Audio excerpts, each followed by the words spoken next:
बिस्मिल्लाहिर्रहमानिर्रहीम। अस्सलाम वालेकुम। आपका दोस्त सलमान हैदर। दुआ है परवरदिगार से कि उसने आपको और आपके अहले खाना को अपनी हिफ्ज़ व अमान में रखा हुआ। जी हाँ, इमरान खान साहब के हवाले से एक उम्मीद थी कि पाकिस्तान की इंतखाबी सियासत में स्पेशली 8 फरवरी के इंतखाबात में इमरान खान साहब पार्टिसिपेट कर सकें।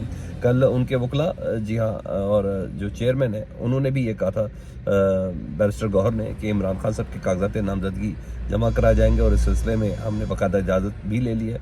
और शेब शाहीन साहब ने कहा था कि सिर्फ हमें कागजात अंदर ले जाने की इजाज़त दी जाए, जिसके बाद एक उम्मीद तो पैदा हो गई थी कि अदालत की जानिब से, क्योंकि इमरान खान साहब का एक केस ज़रूर लगा हुआ था इस्लामाबाद हाई कोर्ट में, तो कि उसमें उनकी सज़ा मुअत्तल हो जाए तोशा खाना केस के हवाले से। तो जो वो आज फैसला था वो महफूज किया हुआ था, कोई और नहीं, वन एंड ओनली जज है हमारे जी chief justice Islamabad high court जी, उन्होंने वो फैसला मुस्तरद कर दिया। तो जाहिर बात है, ये अभी भी पता था कि इस केस में जल्द से जल्द सज़ा दी गई थी, और आपको पता है ये केस सज़ा भी मयूद दिलावर साहब ने दी थी, और तोशा खाना केस के हवाले से नज़र आता है कि इसी पे कोई जल्द फैसला हो सकता है। बाकी केसेस तो काफ़ी लिंगर ऑन हो जाएंगे जी। और बहरहाल अदालत ने ज़बरदस्त किस्म के रिमार्क्स दिए, उसकी ज़रा थोड़ी डिटेल जाना ज़रूरी था कि थोड़ी टेक्निकलिटी पता चल जाए और पता चल जाए कहीं ना कहीं चूक हुई है पाकिस्तान तहरीक इंसाफ के वकला से ना। और इमरान खान साहब फैसला मुअत्तल फैसले में जस्टिस आमिर फारूक साहब कहते हैं कि फैसला मुअत्तल करने की दरख्वास्त दायर की थी इमरान खान साहब ने, और सज़ा मुअत्तल करने की नहीं की थी। तो सज़ा मुअत्तल करने की थी, फैसला मुअत्तल करने की नहीं की थी।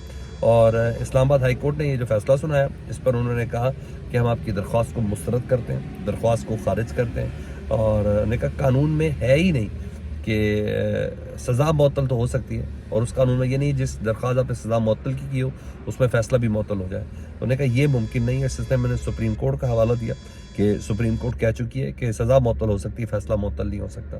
तो बहरहाल इमरान खान साहब का फ़ैसला जो था वो मुअत्तल करने की सज़ा नहीं थी, इब्तिदा में वो दरख्वास्त वही थी। तो उसी दरख्वास्त पे एक पॉइंट है जो मिस हुआ है, मतलब कहीं ना कहीं पाकिस्तान तहरीक इंसाफ के वकला से चूक ज़रूर हुई है। मतलब हकीकत अगर किया जाए तो ये आम इंतखाबात में जो 8 फरवरी में इमरान खान साहब के इस इंतखाबात में हिस्सा लेने के जो इम्कानात हैं ना, वो जायज़ इम्कानात थे, वो बहुत मादूम हो गए, बल्कि ना होने के बराबर है। और इंतखाबात में फ़ैसला, ज़ाहिर बात है भी लोग दरख्वास्त लेके सुप्रीम कोर्ट जाएंगे, सुप्रीम कोर्ट ना जाने कब दरख्वास्त देती है, क्योंकि ये नवाज शरीफ वाला मामला तो है नहीं कि उनके किसी ज़रा स्पीडीली सुने जा रहे हैं, तो वो पता नहीं कब देती है। अभी जनवरी में आना है चीफ जस्टिस काजी फायज़ साहब ने, तो कब ये होता मुझे नहीं लगता कि जो उनकी जगह कायम मकाम चीफ जस्टिस तारिक मसूद साहब वो किसी किस्म का कोई इसको टेकअप कर लें।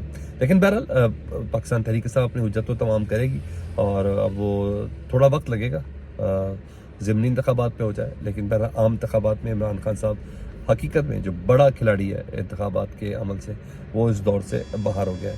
और यहीं से ही आज की इस तारीख से ही 2024 के इलेक्शन की क्रेडिबिलिटी भी मुतासिर हो गई जी, वो डैमेज हुई है, मुझे ऐसा लगता है, क्योंकि हम रोड शोज़ कर रहे हैं, सड़कों पे हैं, लोग क्या कह रहे हैं, क्या कहना चाह रहे हैं, ये तमाम चीज़ें हमें समझ में भी आ रही हैं। मैं परसेंटेजेस क्या बताऊं, आप रोड शोज़ के अंदर हमारे खुद देख लें कि लोग क्या हैं। और ये रोड शो हम तो अल्लाह को हाज़िर नाज़िर जान के कर रहे हैं कि कोशिश कर रहे हैं कि सच जो भी लोग हैं हम विदाउट किसी एडिटिंग, विदाउट किसी कटिंग हम उसको आगे लेके चल रहे हैं। लेकिन बहरहाल क्रेडिबिलिटी डैमेज हो गई है। और अभी दूसरा वो जो थ्रेट बल्ले के निशान के हवाले से वो भी एक बड़ा मैटर करता है। बहरहाल पाकिस्तान तहरीक इंसाफ ने जी सही मायनों में इस सिलसिले में सुप्रीम कोर्ट में इसको चैलेंज करने का ऐलान कर दिया जी, और चेयरमैन खुद कह रहे हैं हम इसको चैलेंज कर रहे हैं जी। और दूसरी दरख्वास्त भी एक दायर की गई है सुप्रीम कोर्ट में ही, वो है लेवल प्लेइंग फील्ड के हवाले से। और क्योंकि लोगों को आपको पता है किस तरह खौफ दिलाया जा रहा है, इंतखाबी कार्रवाई किस तरीके से हो रही हैं, लोगों को पकड़ा जा रहा है, बल्कि गिरफ्तार किया जा रहा है, कागजात नामजदगी छीन लिए जा रहे हैं, एक सटन पता नहीं अजीब गरीब किस्म की बदमाशी सी चल रही है ये पाकिस्तान तहरीक इंसाफ के ये मौक़िफ़ के मुताबिक। तो ये दरख्वास्त सुप्रीम कोर्ट में अब चली गई है, क्योंकि काजी फायज़ साहब ने खुद ही ये कहा था कि जिसको भी इलेक्शन से मुतल्लिक़ कोई मामला तो वो सुप्रीम कोर्ट में आएगा। وہ کسی ہائی کورٹ وغیرہ میں نہیں جائے گا.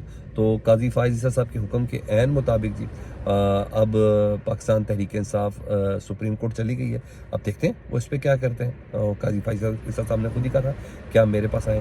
دوسرا, قاضی فائز عیسیٰ صاحب نے اسی بہانے اس لیول پلینگ فیلڈ کے لیے الیکشن کمیشن میں بھی درخواست دے دی ہے, کیونکہ جب قاضی صاحب کے پاس پیش ہوئے تو قاضی صاحب کے پاس ایکسکیوز ہو سکتا ہے بھائی آپ کو الیکشن کمیشن جانا چاہیے تھا. تو الیکشن کمیشن میں بھی درخواست دائر کر دی گئی ہے تاکہ کوئی یہ نہ کہہ سکے کہ بھائی اس معاملے پر الیکشن کمیشن نہیں آئے تھے. یہاں تو ہو گئی یہ والی چیز.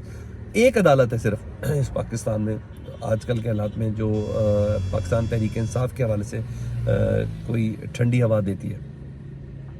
اس نے الیکشن کمیشن کو, یعنی پشاور ہائی کورٹ نے الیکشن کمیشن کو یہ حکم دیا کہ 22 دسمبر سے پہلے فیصلہ کرنا ہے پاکستان تحریک انصاف کے اس بلے کے نشان کے حوالے سے, کیونکہ یہ لنگر آن کرنے کی کوشش کریں نا, آخری ڈیٹ تک لے کے چلے جائیں. جب ٹکٹوں کی تقسیم ہو جائے اور یہ ہو جائے اس وقت جا کے ہی کریں. میں کہا نہیں 22 دسمبر یعنی کل ہر حالت میں الیکشن کمیشن کو پاکستان تحریک انصاف کے بلے کے نشان کے اوپر فیصلہ کرنا ہے تاکہ پھر اب اسلام آباد ہائی کورٹ یا سپریم کورٹ وہ جا سکے. تو ایک بائنڈنگ اور سلٹن بیریئر تو لگا دیا جی پشاور ہائی کورٹ نے. اور یہ لنگر آن کرنے کے جو ٹیکٹکس ہیں آپ کو پتہ ہے الیکشن کمیشن میں بھی اور اسلام آباد ہائی کورٹ میں یہ بقدر بدرجہ اتم ہے. تو مطلب فیصلہ یہ سنا دیا. تو بیرسٹر گوہر صاحب کا نے اس بات کا اظہار بھی کر دیا ہے کہ جان بوجھ کر ہمیں بلے کے نشان سے محروم رکھنے کی کوشش کی جائے. تو جب چیئرمین خود ہی یہ تحفظات دے رہے ہیں ایسے میں پشاور ہائی کورٹ کا یہ حکم تو ڈیفینیٹلی کافی میننگ فل ہوگا. ایک طرف بار کونسلز, یہ بھی ایک خبر ہے جی, ایک طرف بار کونسل کے جو اعتراضات ہیں چیف الیکشن کمشنر کے اوپر ان کو تو مسترد کر دیا سپریم کورٹ نے جی. اور اگر یہ سب چیزیں تھیں کہ اتنی بڑی امپورٹنٹ بات نہیں تھی تو آج ایک باقاعدہ نوٹیفیکیشن, ایک باقاعدہ خط جاری ہوا الیکشن کمیشن سے جس میں جتنے بھی ممبران ہیں الیکشن کمیشن ان سب نے چیف الیکشن کمشنر سکندر سلطان راجہ پر نا اعتماد کا اظہار کیا ہے, اظہار یکجہتی کیا ہے اور مکمل طور پر کیا ہے. تو کچھ تو ہے نا جس کی ضرورت تھی. آپ نے دیکھا کبھی فوج کی طرف سے اعتماد کا اظہار آیا ہو یوں ریلیز آئی ہو؟ کبھی آپ نے دیکھا سپریم کورٹ کی طرف سے چیف جسٹس سے متعلق اعتماد کا اظہار آیا اور یوں ریلیز آئی ہو؟ تو جی ہاں, جہاں کہیں دعا ہے تو پتہ چل رہا ہے کہ کہیں آگ شاگ تھوڑا الاؤ شلاؤ تو جلنے کی تیاریاں ادھر ہیں. تو یہ ضرورت پڑی ہے. تو مجھے ایسا لگتا ہے کہ معاملہ ادھر بھی اعتماد میں لینے کا ذرا بن چکا تھا. اب آؤں جی اس خبر کی طرف جو صبح سے بڑی گردش کر رہی ہے آرمی چیف سے متعلق, اور آرمی چیف کی طرف سے کچھ خبر رسائی ہے, بلکہ وائس آف امریکہ میں بھی کسی ریفرنس سے ہی جا کے یہ شائع ہوئی ہے اور پھر کچھ میڈیا ہاؤسز نے بھی اس کو رپورٹ کیا ہے. 2 باتیں کی آرمی چیف نے جی امریکہ میں کسی صحافی شاہد صاحب کے اس میں, تو انہوں نے کہا عام انتخابات مارچ سے پہلے ہر صورت ہونے, کیونکہ مارچ میں سینٹ کے انتخابات ہیں اور بہت بڑا یہ سکم آ جانا ہے اس معاملے میں اگر سینٹ کے انتخابات میں ہوئے اور عام انتخابات ہوں گے. تو انہوں نے کہا الیکشن سینٹ انتخابات سے پہلے ہوں گے. آرمی چیف نے یہ بات بولی. دوسرا انہوں نے یہ بھی کہا کہ لاجسٹکس کی وجہ سے کچھ دن الیکشن آگے پیچھے ہو سکتے ہیں, یعنی فروری میں ہی آگے پیچھے تھوڑا چند دن آگے پیچھے یا 10-12 دن 15 دن ہو جائیں. وہی جو آصف علی زرداری صاحب نے بھی بات کی تھی کہ اگر 8-10-12 دن آگے پیچھے ہو جائیں تو کوئی مسئلہ نہیں ہے. تو یہ بات انہوں نے بھی کہہ دی ہے. الیکشن ہوں گے ضرور, سینٹ کے انتخابات سے پہلے ہوں گے, لیکن 10-15 دن آگے پیچھے ہو سکتا ہے. مگر میرا سوال یہ ہے پھر پتھر پہ لکیر کا کیا کرنا ہے؟ یہ ایک عام چیز ہوگی کہ پتھر پر لکیر والی بات سپریم کورٹ کی کیا ہے. تو مطلب آرمی چیف بھی اشارہ کر رہے ہیں, آصف علی زرداری صاحب بھی اشارہ کر رہے ہیں, فضل الرحمان صاحب بھی اشارہ کر رہے ہیں. اور میں نے سنا کیا ہے, مجھے معلوم ہے کہ مسلم لیگ نون, مولانا فضل الرحمان اور ایم کیو ایم تمام نے کاغذات نامزدگی کی ڈیٹ ایکسٹینڈ کرنے کی بات کر رہی ہے. تو جب یہ ایکسٹینڈ ہوگی تو ہر چیز بھی آگے ہوتی جائے گی نا. تو اور اگر آرمی چیف کہہ رہے ہیں تو اس کا مطلب ہے سیکیورٹی کے حوالے سے لاجسٹکس ہے نا, تو جو ان کی ڈومین ہے فوج کی تو ان کی وہی ہے.